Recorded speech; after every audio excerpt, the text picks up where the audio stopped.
저는 오늘 거창한 얘기를 하기보다 제 부끄러운 연애 이야기를 하려고 합니다.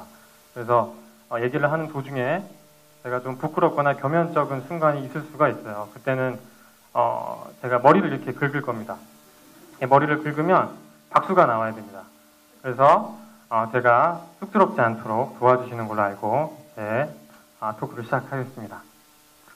네.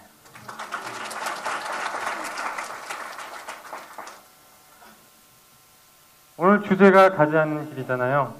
저 역시도 지금 5개의 직업을 현재 거쳐왔는데 아직 여전히 제가 뭘 해야 될지 모르겠고 이번 정부 끝나면 어디로 가나 뭐 이런 생각도 하고 참 고민이 많습니다. 저뿐만이 아니라 모든 어른들이 다 그렇습니다. 그래서 저는 이런 경우에 책을 많이 읽어요. 자기계발서를 참 많이 읽고 제 방 한켠에는 온갖 종류의 행복과 성공에 대한 책들이 있습니다. 거기에 의지를 했던 거죠. 그래서 그걸 읽다 보면은 신기하게도 3가지 공통된 메시지가 있습니다. 그래서 오늘 이 메시지를 알려드릴 테니까 너무 쓸데없이 자기계발서를 많이 구매하실 필요가 없겠어요. 여기 다 들어있습니다. 사실 이걸로 제 이 토크를 종료해도 될 것 같은데요. Know yourself 잘 아시죠? 자기 스스로를 잘 알아야 됩니다. 누구나 성공한 사람들의 공통된 메시지입니다. 자기가 뭘 잘하는지 알고 자기가 뭘 좋아하는지 알고 어떤 가치관으로 살아야 되는지를 알아야 그것에 집중해서 나중에 그것을 즐길 줄 알아야 성공과 행복이 따라온다는 것이죠. 너무나도 잘 알고 있고 이미 여기서 다 끝났습니다. 근데 문제는 이거부터 안 된다는 거예요. 내가 뭘 잘하는지 모르겠고 내가 뭘 어떻게 살아야 될지 모르겠고 뭘 좋아하는지도 모르는 사람들이 많습니다. 저 역시 그래 왔습니다. 다만 살아보면서 그리고 여러분들보다 조금 더 연애를 해보면서 연애와 어떤 주변에 가까운 경험들이 자기 스스로를 알아가는데 큰 도움이 된다는 것을 깨달았습니다. 그 이야기를 하기 위해 제 이야기를 시작하겠습니다. 저는 여기서 좀 가까운 공군사관학교라는 곳을 나왔습니다. 아시다시피 공군사관학교는 규범과 규율 그리고 어떤 애국심, 투철한 사명감 이런 것으로 유명합니다.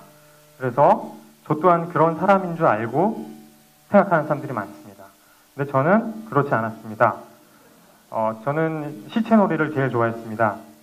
그래서 동기들을 꾸짖어서 시체놀이 사진을 많이 찍고 졸업사진을 이렇게 찍었습니다. 어떻게 하면 졸업사진이 튈 수 있을까? 노력을 했던 것 같아요. 그리고 결정적으로 후배들을 괴롭히는 걸 대단히 좋아했습니다. 오해하실 수 있어서 미리 말씀을 드리면 이건 공식적인 사관학교의 전통 행사입니다. 망토 착복식이라고 그 1학년 생도에게 망토를 처음 입히는 날 선배들이 얼마나 망토가 중요한지를 깨닫게 하기 위해서 한겨울에 발가벗겨 놓고 정말 슬프게도 그 분무기를 뿌리고 때리는 그런 전통인데요. 그럼에도 불구하고 그 분무기를 뿌리는 제 표정이 너무나도 해맑은 것 같습니다. 그래서 저는 사관학교 다니는 내내 나는 왜 사관학교에 온 것일까 고민을 많이 했습니다. 대학교를 가도 뭔가 재미있는 경험을 할 수 있을 것 같은데 뭔가 나한테 어울리지 않는 옷을 입고 있다는 느낌을 많이 받았죠. 그래서 제가 공군사관학교를 처음 생각했을 때 처음 관심을 가졌을 때가 언제일까 떠올려 봤습니다. 시간은 1998년 시흥 사거리로 돌아갑니다. 1998년 저 고등학교 2학년 겨울에 제가 7년간 짝사랑해온 여인을 만나게 됩니다. 그 여인은 당시 채시라를 많이 닮았어요. 그래서 제가 실사진을 쓸 수 없어가지고 그 닮은 사람을 앞으로 계속 보여드릴 겁니다. 근데 말씀드렸다시피 제 머릿속에 닮은 거지 실제로 닮은 게 아닐 수 있어요. 제 머릿속엔 채시라로 기억을 합니다. 그녀는 저에게 이런 얘기를 했어요. 이게 제 인생을 바꿔놨습니다.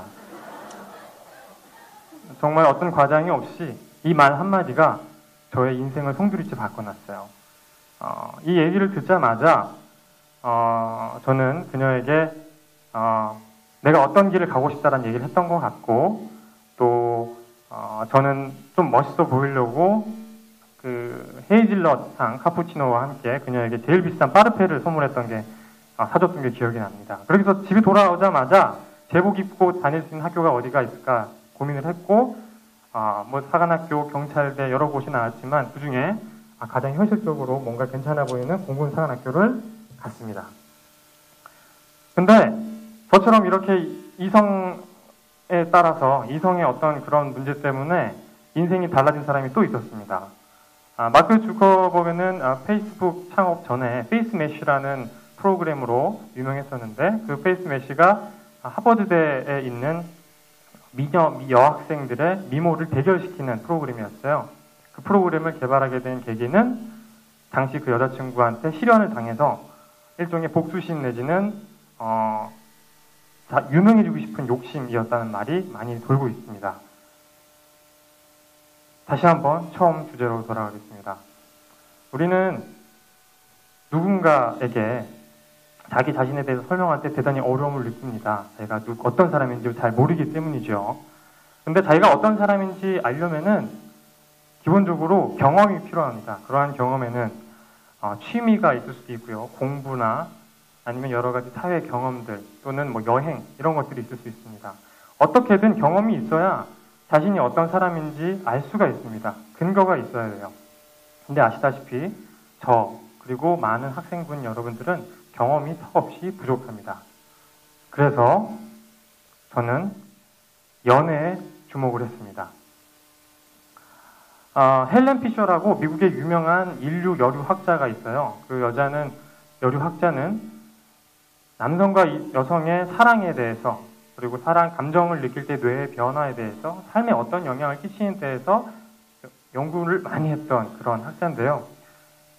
그 여류학자가 이 연구를 시작하기 전에 전 세계 170여 개국을 돌아다니면서 그 대학생들에게 설문조사를 했어요. 첫 번째 질문은 여러분은 당신을 좋아하는 여자를 차본 적이 있습니까? 다음은 차인 적이 있습니까? 두 가지 질문을 던졌단 말이죠. 근데 95%의 학생이 그런 경험이 있다라고 대답을 했어요. 여기도 아마 이별을 당했거나 아니면 이별의 주인공이 됐던 사람이 있을 겁니다. 나머지 5%도 아마 졸업 이후에 그 경험을 한다고 가정을 하면 모든 인간은 사랑을 하고 이별을 합니다. 보편적인 경험이 있고 때문에 이 보편적인 경험으로부터 우리는 뭔가 깨달을 가치가 있을 수 있습니다. 거기에 이 헬렌 피셔라는 여류학자는 주목을 했던 것이죠. 그 학자가 주장하는 바에 의하면 사랑을 할 때 우리의 뇌는 어떤 변화를 보인다고 합니다. 그 변화는 무엇이냐면, 제가 원래 외워보려고 했는데 좀 어렵더라고요. 중뇌 복측 피계 영역의 활동성이 높아짐으로써 근사 엔트로피 세포가 움직여 도파민이 분비됩니다. 그러면 뇌의 보상체계인 파충류형 중액 자극이 돼서, 무슨 뜻인지 아시겠어요? 모르시겠죠? 근데 제일 중요한 건 이겁니다. 마지막에 파충류형 중액 자극을 통해 우리는 동기가 발생하게 됩니다. 그러니까 사랑을 할 때 움직이는 그 파충류형 중액이 우리가 흔히 동기, 어떤 열정, 갈망, 집중을 하는 그런 기제와 연결이 되어 있다는 것이죠. 여기서 다시 한번 제가 사랑했던 여자를 다시 한번 떠올리겠습니다. 그녀는 제 기억 속에 여전히, 사실 현재 진행형인데요. 이분은 아무튼 유나라고 저는 가정을 했습니다. 이분은 제가 처음 이분에게 구애를 할 당시에 저한테 이런 얘기를 했어요. 자기는 크리스마스만 되면 되게 설렌다고. 근데 그 말을 듣는 순간 저는 중뇌 복측 피계 영역의 활동성이 높아지면서 근사 엔트로피 세포가 움직여 도파민이 분비됐고, 그로 인해 뇌의 보상체계인 파충류형 중액이 자극되었습니다. 그래서 크리스마스 이브에 이 여인에게 최고의 선물을 줘야겠다는 동기가 마구 발생을 한 것이죠. 그래서 보통 우리가 크리스마스 때 뭘 합니까? 우리 남자들 이벤트를 할 때 근사한 레스토랑에 가서 근사한 밥을 대접하고 근사한 선물을 주는 게 끝이잖아요. 그래서 뭔가 좀 색다른 게 없을까 하고 캠핑카를 하나 빌립니다. 그래서 캠핑카 하나 빌려서 캠핑카 안을 그 강남 고속터미널 가면 지하 상가에 그 크리스마스 소품이 싸게 팔아요. 그래서 1,000원, 2,000원 이런 거 사다가 예쁘게 그 이벤트 파티 연출을 하고서 그녀에게 달려갑니다. 그래서 깜짝 쇼를 해서 신년을 그녀와 함께 맞게 되었죠. 네.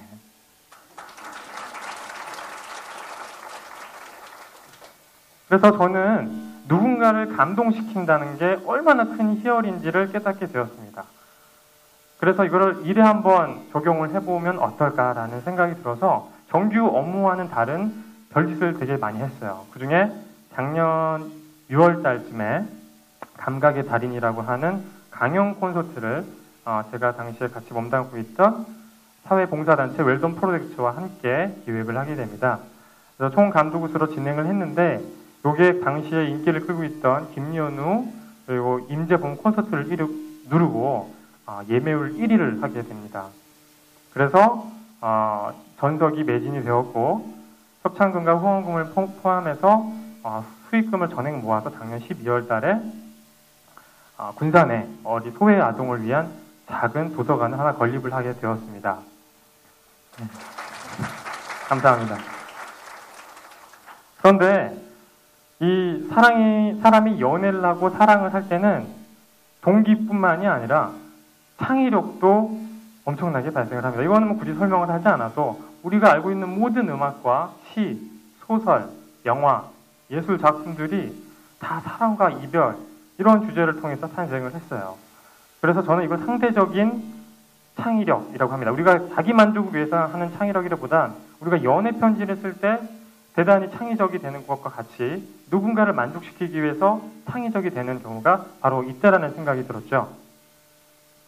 이때 제가 사랑했던 과거의 여인을 또 떠올리게 됩니다. 이쯤 되면 속으로 욕이 나오시는 분들도 있을 수 있을 것 같아요. 너는 무슨 왕후장상의 후손이냐? 뭐 이러실 수 있지만 제 기억 속엔 정말로 이분과 닮은 걸로 기억을 합니다. 이분은 저보다 연상이었어요. 저보다 연상이었고 또 결혼을 심각하게 고려하는 그런 나이였습니다. 그래서 이분에게 구애를 할 당시에는 이분에게 어떻게 하면 안심하고 나를 만날 수 있게 할까? 그러니까 누군가를 만나는데 대단히 신중하고 그런 거죠. 그래서 저는 그녀에게 그런 얘기를 합니다. 혹시 남자분들이 있으면 괜찮으니까 한번 써먹어도 괜찮을 것 같아요. 10번을 만나자. 10번을 만나면 뭐 내가 싫든 좋든 그때 가서 결정을 하자. 그전엔 내가 사귀자고 강요도 안 하고 뭐 어떤 그런 걸 하지 않겠다 라고 얘기를 했어요. 그러니까 또 그래 10번까지 만나자. 그래서 10번이면 또 몇 달 정도 걸릴 것 같잖아요. 근데 제 기준은 조금 달랐어요. 제 기준은 아침에 한 번, 점심에 한 번, 저녁에 만나면 하루 3번으로 치는 겁니다. 그렇게 해가지고 일주일에 10번을 만납니다. 그래서 결국 그녀의 마음을 얻을 수가 있었어요. 근데 여기서 혹시 눈치채시는 분들이 있을지 모르겠지만 이 전략은 제가 처음 한 게 아니라 홈쇼핑에서 제일 처음 했습니다. 홈쇼핑에서 여러분 아시겠지만 물건을 써보고 결정을 해라 이런 식의 홍보 문구 많잖아요. 그러면 정말 안심이 돼가지고 그 물건을 사다가 써다 보면은 바꾸기도 귀찮고 해서 구매해버리는 그런 실수를 해버리죠. 제가 말을 잘못했나? 실수라기보다는 그럴 수 있죠. 이게 바로 우리가 흔히 얘기하는 마케팅에서의 어떤 감성 전략이라고 하는 것이죠. 1990년대 들어서 이 개념이 시작이 되는데요. 세계적인 마케팅 그룹인 사치앤사치에서 러브마크라고 하는 마케팅 개념을 발표하게 됩니다. 이 러브마크라고 하는 거는 우리가 어떤 물건을 살 때 아까도 애플에 대한 얘기가 나왔습니다만 꼭 그 애플의 어떤 기능이나 이런 것보다는 그 자체를 사랑하는 거죠. 그렇게 해서 그 제품을 자신의 어떤 소유물처럼 여기는 행동을 이제 러브마크라고 하는데요. 거기에 핵심 요소로 강조하는 것이 이 3가지입니다. 감각과 어떤 신비함 그리고 친밀함이 이 마케팅의 3가지 핵심인데 그 핵심은 사실 들어보시면 아시겠지만 연애할 때의 핵심과 똑같습니다. 저는 이러한 러브마크를 얻어야 될 기회가 여러 번 있었어요. 제가 공군에서 했던 일은 온라인 홍보 팀장이자 웹진 편집장으로서 대중들한테 공군을 좀 사랑하게 만드는 일이었어요. 근데 처음에 공군 수뇌부가 저희한테 요구했던 것은 어떤 최신 무기 체계, 자주 국방 의지, 어떤 참모총장 동정 이런 걸 멋지게 한번 만들어봐라. 근데 그걸 누가 관심이 하겠습니까, 그죠? 그래서 저는 조금 다르게 준비를 했습니다. 당시에 모 카드사에서 현대생활백서라고 하는 이런 광고를 많이 했었는데 그걸 좀 패러디를 해가지고 장병생활백서라는 거를 혼자 편집하고 감독하고 배우하고 다 했어요. 그래서 연재를 하게 됩니다. 그렇게 해가지고 정말 우리가 군대에 가서 느낄 수 있는 것들, 이병에서부터 병장까지 느끼는 희노애락을 여러 재미있는 콘텐츠를 통해서 소개를 합니다. 그래서 이러한 소개를 통해 가지고 70만에 가까운 독자를 얻었고, 이후에 기획재정부에서도 온라인 홍보를 하면서 최초로 아이폰 시사경제 용어 사전이라는 어플을 개발을 해서 다운로드 1위도 기록해봤습니다. 그래서 공군을 빛낸 인물, 이런 오글거리는 상도 한번 받아봤어요.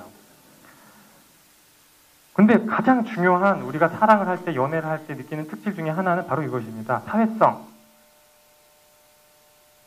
헬라인들은 사랑의 유형을 몇 가지로 구분을 했었는데요. 익히 들어보실 수도 있습니다. 열정적인 사랑, 에로스. 로미오의 줄리엣의 로미오에 가깝죠. 그리고 하나 유희에 가까워요, 사랑이. 제임스 본드 같은 루두스. 그리고 해리포터의 우정 같은 사랑, 헤르미온느와 론. 그게 스토리지. 그 다음에 바람과 함께 사라질 스칼렛 오하라 같은 사랑 이꼬르 조건. 이런 게 바로 프라그마. 그 다음에 팬텀 오브 오페라의 팬텀처럼 집착을 하는 사랑. 이게 바로 매니아. 그리고 가위손의 에드워드처럼 희생과 헌신. 그 자체가 목적인 것이 바로 아가페적인 사랑입니다. 익히 들어보셨을 거예요. 여러분은 어떤 유형에 속하시나요? 저는 되게 에로스적인 사랑을 시작했다가 이후에 스토리지 같은 우정 같은 사랑을 경험하게 되는 것 같았습니다. 여러분들도 많이 그러실 거예요. 저는 지금 청와대에서 세대 공감 팀장이라고 하는 일을 하고 있습니다. 일반 국민들에게 어떻게 보면은 청와대와 젊은 세대 그리고 일반 국민들과의 가교 역할을 해야 되는 그런 어떻게 보면 불가능한 일을 하고 있는데, 그럼에도 불구하고 저는 언젠가는 모든 사람들이 이런 아가페적인 사랑으로 뭉칠 수 있다라는 믿음을 가지고 일을 하려고 노력합니다. 그래서 사실 오늘 이 자리에 오를 때도 정말로 스스로 세뇌를 했어요. 여기 앉아 계신 분들은 내 여자친구다. 내 여자친구다. 막 이렇게 세뇌를 하고 노력을 했습니다. 근데 참 정말 그게 안 돼요. 여기 계신 분들, 앞에 앉으신 분들만 봐도 참 감정이입하기가 힘듭니다. 하지만 그럼에도 불구하고 우리 사회가 해야 될 여러 가지 과제 중에 하나가 아가페적인 사랑이 아닌가 정말 절실히 생각을 하고, 참 부침이 많았던 이번 정부, 그죠? 촛불 시위부터 시작해서 여러 가지 갈등이 많이 있었는데, 그런 걸 어떻게 보면은 여러 가지 시행착오로 생각을 하고 이후부터는 정말 공직자나 정치인들이 그런 마음을 가졌으면 좋겠다는 생각을 갖게 됐습니다. 그렇게 하기 위해 노력을 하고 있습니다. 정리를 하겠습니다. 말씀드린 바와 같이 우리 스스로를 아는 것이 너무나도 중요합니다. 근데 우린 참 경험의 한계치가 적어요. 경험치가 너무 적습니다. 그래서 연애를 통해 혹은 어떤 사람은 취미를 통해 자기 주변의 경험을 통해서 자기 스스로를 알아가는 노력을 할 수 있고, 그러는 와중에 사회성, 모티베이션 여러 가지 것들을 깨달을 수 있고, 깨달은 그 특질을 발전시키고 성장시켜서 자신의 가치로 만들 수도 있습니다. 마치 마크 주커버그처럼요. 그렇게 된다면 결과적으로 우리는 우리 스스로를 사랑할 수 있을 수도 있을 것 같습니다. 이상입니다. 감사합니다.